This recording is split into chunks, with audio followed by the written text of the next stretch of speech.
Mugen Souls is Idea Factory's and EastAsiaSoft newest release onto the Nintendo Switch, and a full-on remaster from the original PlayStation 3 release back in 2012.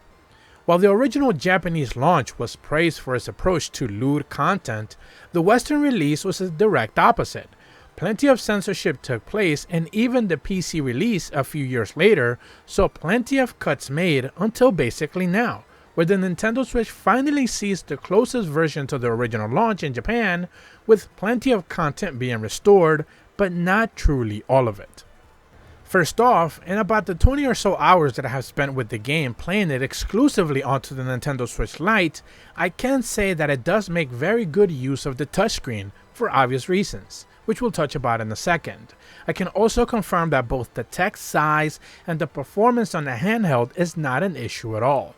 You can expect there to be clean performance for most cases, with only the occasional dips of frames happening whenever you have like a hectic battle sequence or arenas are full of enemies. I would also like to thank EastAsiaSoft for providing me the footage that you're seeing today. The story is rather quirky and fun for the most part. To expect an ecchi game of this caliber to take itself too seriously is often not a good idea, and the writers knew to keep things relatively light. Cho-Cho is the main protagonist and is in a journey of self-discovery with her two new peons. One that is basically in love with her and the other one's an angel. And it's pretty much a good starting point for plenty of funny moments that only get wilder as more characters join your group. Many of the returning players, however, will quickly notice that the localization efforts here have left a lot to be desired. Certain terms and words that have been replaced as to basically not seem offensive to newer audiences in a typical fashion actually end up creating more drama and needless controversy than if they would have just left the original translations alone. Thankfully, the Japanese audio is still available, so you can bypass plenty of the weird localization decisions. Gameplay revolves around both exploration and combat. First, there's about 7 or so worlds where you can conquer and progress through the story, which you'll gain access to more of them as you meet more characters. Gaining peons is your main goal, and in order to do so, you must fulfill certain characters' orders. These are relatively easy for the most part, and it lets you gain more followers or peons. They come in handy as you're taking on the onslaught of enemies during combat sequences. As masses of enemies rush you or are basically found throughout the map, you can recruit some of them depending on whether you choose to engage with them on your own or having your team members engage with them. This is critical since each one of the characters has a personality type to ease the process. Think of it like a rock, paper, scissors type of approach. Not only do they become easier to recruit, but also gain stats to boot.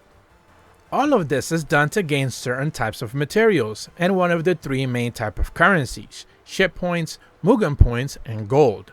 They're all spent whenever you want to craft new skills, brand new weapons, or boost your ship's stats to have a better chance to win in some of the engagements. At the same time, these currencies are also used to level up your peons, gain more skills, unlock new classes for each one of them, and anything in between. It's a simple yet rewarding system that feeds onto itself the more you tinker with it. I will say that combat can be a little bit confusing at first, but once you have a few engagements under your belt, it pretty much blends in relatively well. Mugen Souls had been one of those long-lost forgotten PlayStation 3 games that were simply tied to that console exclusivity for many years, and even the PC release didn't do much to help it since it did have those localization issues. And truly, whilst the Nintendo Switch release doesn't quite truly fix all of them, it does get us to a closer starting point to the original Japanese launch. Nintendo Sphere gives Mugen Souls onto the Nintendo Switch a 7.5 out of 10. If you're brand new to my channel, be sure to leave a like and subscribe, hit the bell to receive notifications when the videos go up, and as always, thank you so much for watching. See ya!